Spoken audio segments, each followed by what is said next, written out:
एक एक करके मुख्तार अंसारी के जो दिन थे वो बुरे होते गए। पंजाब से नहीं आना चाहता था मुख्तार अंसारी, लेकिन किसी तरह से उसको पंजाब से लाया गया। उत्तर प्रदेश में तमाम मामलों को लेकर उसको जो है बाकायदा जो है तमाम जो सुनवाई होती है वो रोजाना कराई गई और उसके बाद मुख्तार अंसारी को दोषी करार दिलाया गया। तमाम मामलों में बाकायदा सरकार ने ये पैरवी की, सख्त पैरवी करने का नतीजा ये हुआ कि मुख्तार अंसारी के खिलाफ कार्रवाई हुई। और लेकिन आपको देखिए एक बड़ा को इंसिडेंस है, देखिए आपका एक बहुत गौर करने वाला कि पिछले साल अगर हम बात करें तो अतीक अहमद का भी जो मामला था वो कुछ इसी तरह था। मार्च महीने से शुरू हुआ था। अतीक को भी जेल में जो है सजा सुनाई गई थी। उसके बाद अतीक को साबरमती वापस लाया गया था। उसके वापस जब साबरमती से वापस आया था तो इन मामलों को लेकर जब वो कोर्ट से वापस लौटा था, उसके बाद जब उस पूरे मामले को लेकर जब वो इस वक्त मैं कर रहा हूं आपको कि वो गैंगस्टर मुख्तार के घर के बाहर जो है गैंगस्टर मुख्तार के घर के बाहर लोग इकट्ठा करना होना शुरू हो चुके हैं गाजीपुर के अंदर। अगर आप देख रहे हैं कि जी न्यूज की लेटेस्ट तस्वीर, आप जी न्यूज पे लेटेस्ट विजुअल्स आप ग्राउंड से देख रहे हैं। ये गाजीपुर में जहां का वो रहने वाला था, घर के मुख्तार गैंगस्टर मुख्तार के घर के बाहर की तस्वीर है जहां भीड़ लगी हुई है। वहां पे कुछ लोग, कुछ समर्थक कह सकते हैं आप, जो मुख्तार अंसारी, गैंगस्टर मुख्तार अंसारी के घर के बाहर आए हैं।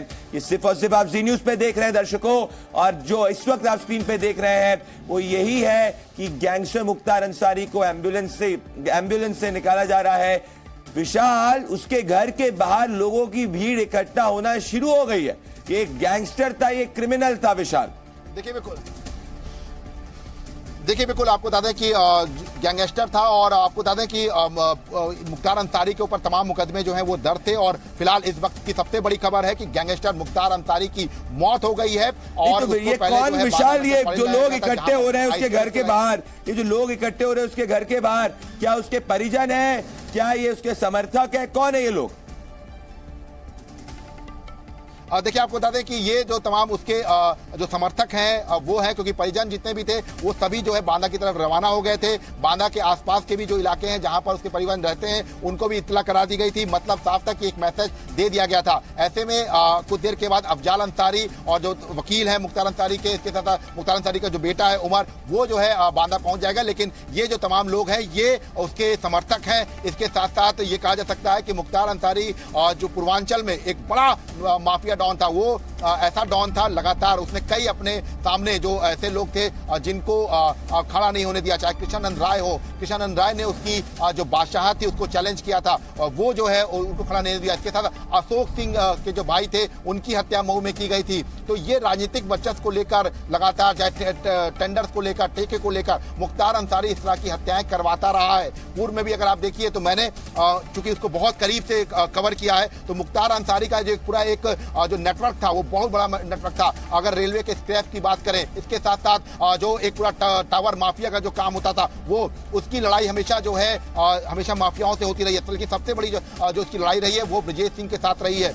तो ऐसे में एक बड़ी अदावत जो है ब्रजेश सिंह के साथ उसकी रहती है। लेकिन मुन्ना बजरंगी उसके साथ काम करता है, उसका एक शूटर होता है। उसका एक ऑडियो भी कृष्णानंद हत्याकांड के बाद जो है एक सामने आता है। हालांकि कोर्ट में वो ऑडियो नहीं चल पाता है, वो सीडी नहीं चल पाती है, जिसमें वो कहता है कि हमने अब जो है मुन्ना बजरंगी से वो बात कर रहा होता है और ये कहता है कि चोटी काट ली गई। तो ये तमाम ऐसी चीज है, तो ये तमाम जो चीजें इस वक्त आप देखेंगे विशाल, मैं रोक रहा हूं, दर्शकों को दिखाना चाहता हूं किस तरीके से पुलिस व्यवस्था पूरी तरीके से चार चौकन्ना है। यहाँ पे पैरामिलिट्री, यहाँ पे काफी भारी संख्या में उसके घर के आसपास पुलिस जो है वो डिप्लॉय हो चुकी है। तो इस वक्त की सबसे बड़ी खबर जो आप सिर्फ और सिर्फ जी न्यूज पे देख रहे हैं कि उत्तर प्रदेश के कई जिलों में, ये बांदा की तस्वीर है, तो बांदा के अंदर सिक्योरिटी अलर्ट काफी ज्यादा हाई कर दिया है।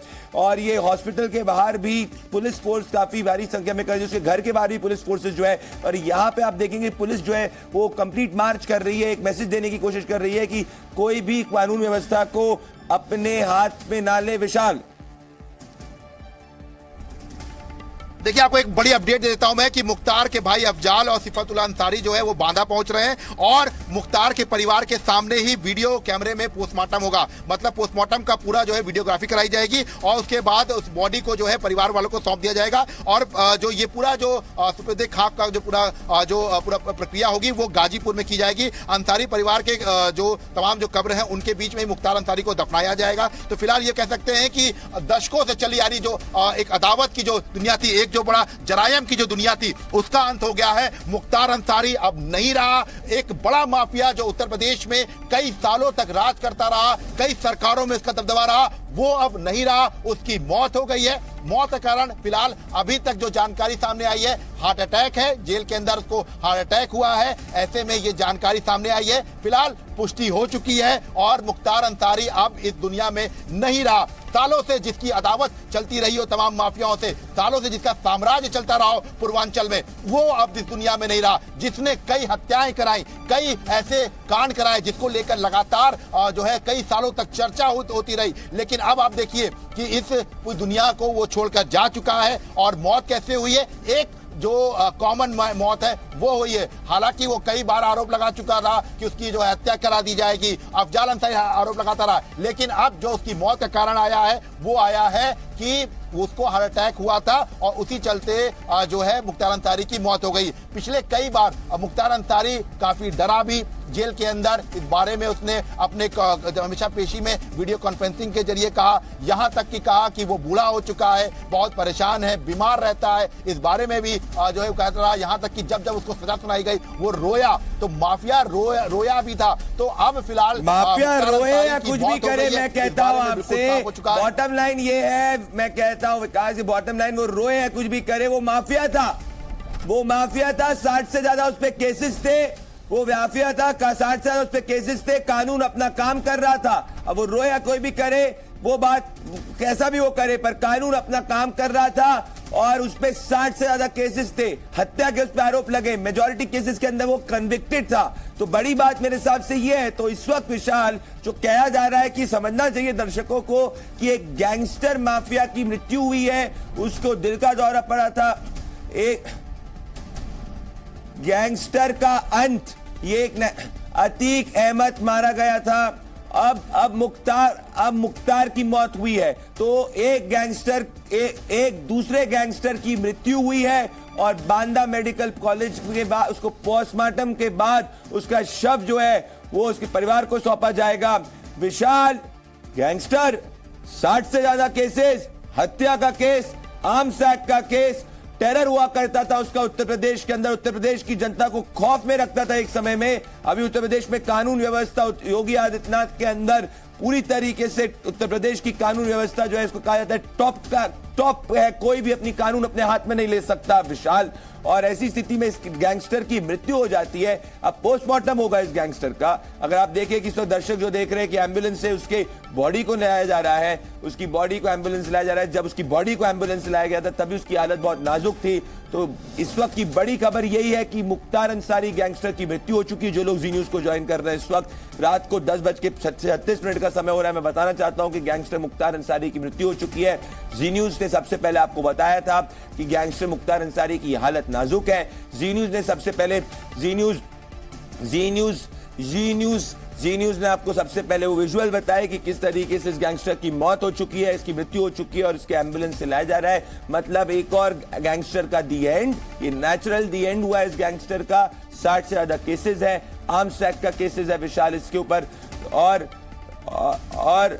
मैं कह रहा हूं विशाल, इस पे कोई भी संवेदना की बात नहीं है। नेचुरली एक गैंगस्टर की मृत्यु हुई है जिसने उत्तर प्रदेश को एक समय में टेरर रखा था और अब उत्तर प्रदेश से एक और गैंगस्टर जो है उसकी विदाई, ये नेचुरल विदाई। देखिए बिल्कुल कोई भी आप इस बात में नहीं कह सकते हैं कि इससे कोई सिंपैथी होगी। ठीक है, एक व्यक्ति की मौत हो गई है और एक गैंगस्टर की मौत हो गई है, लेकिन किसी को नहीं भूलना चाहिए कि मऊ का वो दंगा जिसमें कितने लोग की मौत हुई थी, कई दिनों तक पहली बार ऐसा इतिहास में हुआ था कि जब ट्रेन नहीं चली थी, ट्रेन को रोक दिया गया था। और ये वो दौर था जब मुख्तार अंसारी का वर्चस्व चलता था, ये वो दौर था जब मुख्तार अंसारी जो चाहता था वो जो है करवाता था, ये वो दौर था जब उसका पूरा सिक्का चलता था पूर्वांचल में, कोई सरकार हो लेकिन उसकी बादशाहत पूर्वांचल में चलती थी। ये वो दौर था जब वो अपने तमाम उसके जो लोग थे उनसे, चाहे वो गुंडा टैक्स हो, चाहे वो रंगदारी हो, चाहे वो तमाम लोगों का अपहरण हो, हर चीज में उसका सामने होता था। आपको याद होगा व्यापारी रुंगटा का जो पूरा अपहरण मामला, कोयला का व्यापारी था, बहुत बड़ा व्यापारी था, उसका मामला कोर्ट में चल रहा है। इसके साथ साथ आप देखिए अजय राय के भाई की हत्या की थी, अजय राय जो प्रदेश अध्यक्ष है कांग्रेस के, सियासी जो पारी है वो, अगर आप देखिए तो सियासत में भी उसके दुश्मन जो है कम नहीं थे। कृष्णानंद राय सबको याद है कि कैसे उन्होंने मुख्तार अंसारी के साम्राज्य को चैलेंज किया था। जब वो क्रिकेट मैच का उद्घाटन करने जाए थे तब धोखे से पूरी तरह से इतनी राउंड फायरिंग हुई थी कि मुख्तार अंसारी के गुर्गों ने फायरिंग की थी। इसमें मुन्ना बजरंगी था, हनुमान सिंह था, तमाम ऐसे लोग थे। अभी जो तमाम जो गैंगस्टर्स मारे गए उनमें उनका रोल था कि मुख्तार अंसारी कहने पर किसी को भी गोली मार देते थे। यह कहा जाता है कि जब कृष्णानंद राय का पोस्टमार्टम हुआ था तो उस पोस्टमार्टम में 400 से ज्यादा गोलियां निकली थी। तो ये आप उस वक्त का खौफ समझ सकते हैं। मुख्तार अंसारी केवल एक नाम नहीं था, मुख्तार अंसारी आतंक का नाम था, आतंक का पर्याय था, और इससे बिल्कुल कोई दो राय नहीं है कि बड़ी खबर आ रही है मुख्तार अंसारी। अगर आप इस वक्त की एक और बड़ी खबर आ रही है, मैं आपको रोक रहा हूं, गाजीपुर में दफन होगा मुख्तार का शव। ये गैंगस्टर मुख्तार का शव जो है वो गाजीपुर में दफन होगा दोस्तों। पोस्टमार्टम के बाद उसको सौंपा